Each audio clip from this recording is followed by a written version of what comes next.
From the time of the Oslo process in the early 1990s, the nation of Norway has played a somewhat disproportionate role in the Mideast peace process, with its diplomats often working closely with their Israeli counterparts. But not lately. Since October 7th, the Norwegian government has been harshly critical of Israel's war against Hamas and has taken a number of steps that have angered Jerusalem. These tensions reached new levels in recent days, with Israel's foreign ministry taking an unprecedented step against a Western nation once seen as an ally by revoking the credentials of 8 diplomats working in Norway's representative office to the Palestinian Authority, de facto expelling them from Israel. Well, Norway's foreign minister, Barth Eide, called it an extreme measure that will impact ties between the countries. Israel's foreign ministry responded yesterday, tweeting, quote, "The policy of the Norwegian government towards Israel since the brutal attacks by Hamas, Hezbollah, Iran, the Houthis, and others against Israel is extreme, one-sided, and anti-Israel. The Norwegian government, which only last week chose to support the baseless case against Israel at the ICC, recognized the Palestinian state, and even today, exactly 10 months after the largest massacre of Jews since the Holocaust, refuses to recognize Hamas as a terrorist organization and has lost Israel's trust and the special role it has played since the Oslo Accords. The extremist policy of the Norwegian government prevents it from having the capability to continue to be a partner in discussion or activities with Israel on the Palestinian issue." And now the U.S. State Department has also weighed in. That we always believe that diplomatic engagements are important, diplomatic relationships are important, and we have seen that diplomatic relationships between Norway and Israel have been important, and that it's been important that Norway be able to communicate with Israel and the Palestinian Authority, and we think that the productive role they can continue to play, and we would hope that they would be able to do so.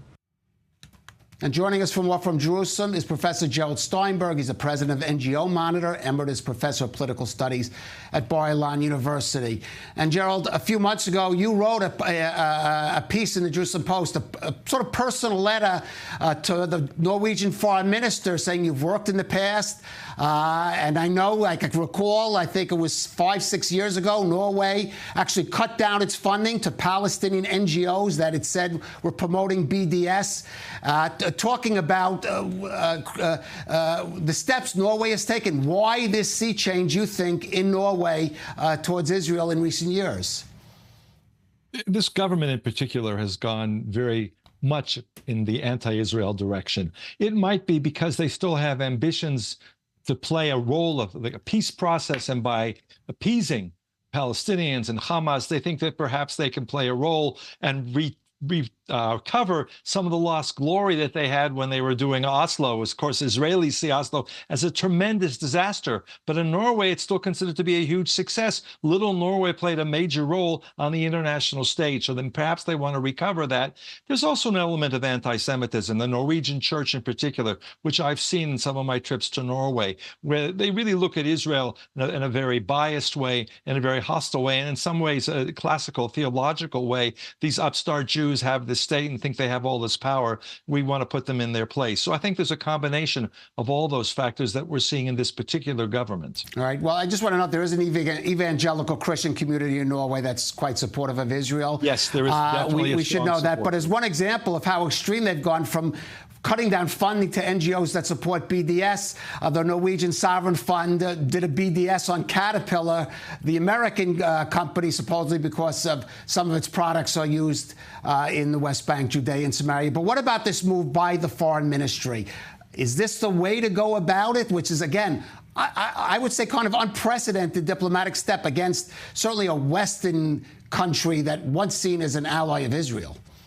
It's unusual. A few months ago, right after October 7th, when there was a press conference that was held by I think it was the Spanish government and maybe Ireland, in which they really tried to use that platform to upstage and say they were doing something to support the Palestinians who were suffering. Israel then issued a démarche, an angry response, and I believe ambassadors might have been called in and perhaps even brought back. But this is a stronger move, as you pointed out. And I think it's about consequences. It's about the type of policies that Norway has pursued are so hostile to Israel that there have to be consequences. This is not Ireland or Belgium or even Spain, which are relatively minor European countries that don't really set policies broadly for Europe. But it was Norway that held essentially the chair of a European working group. All the European countries, Norway is not a member of the European Union, but in the broader framework of European governments, European Council, they chaired what they called the Middle East peace process. And again, there was a message to be sent because they do play an outsized role. There's also, we're talking about the NGOs, there's something called the Norwegian Refugee Council, which is investing millions of not just kroner, but also they get support from the EU, from the British government, in really undermining Israeli policies and security and supporting a lot of very hostile aspects of the demonization of Israel. Norway was one of the few countries in Europe that didn't even for a moment suspend their funding for UNRWA when the terrorist revelations were first exposed. At least other countries went through the motions and maybe have tried to introduce some sort of restrictions. Not Norway at all. They immediately said they fully supported UNRWA. And of course, now we have the support for this really blood libel of Israel being a genocidal state at the International Criminal Court.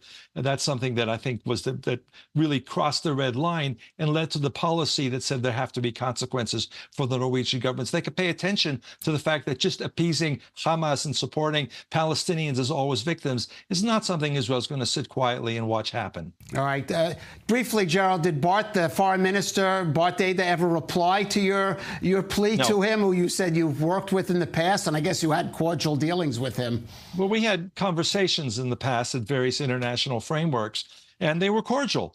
And they were very substantive. He would ask questions. He seemed to know something about Israel and the Middle East. It didn't seem at all hostile. This was more than once. It was a number of occasions. So I thought he was someone that we could work with. I had been in Norway, and the last time I was there was just before, I think it was in January of 2000, just before COVID. And I sat with him. He was a member of parliament. He was not a member of the government at the time. And we talked about these issues in a very, I would say, serious way. And a comfortable way, a pleasant way. His policies are completely different from that.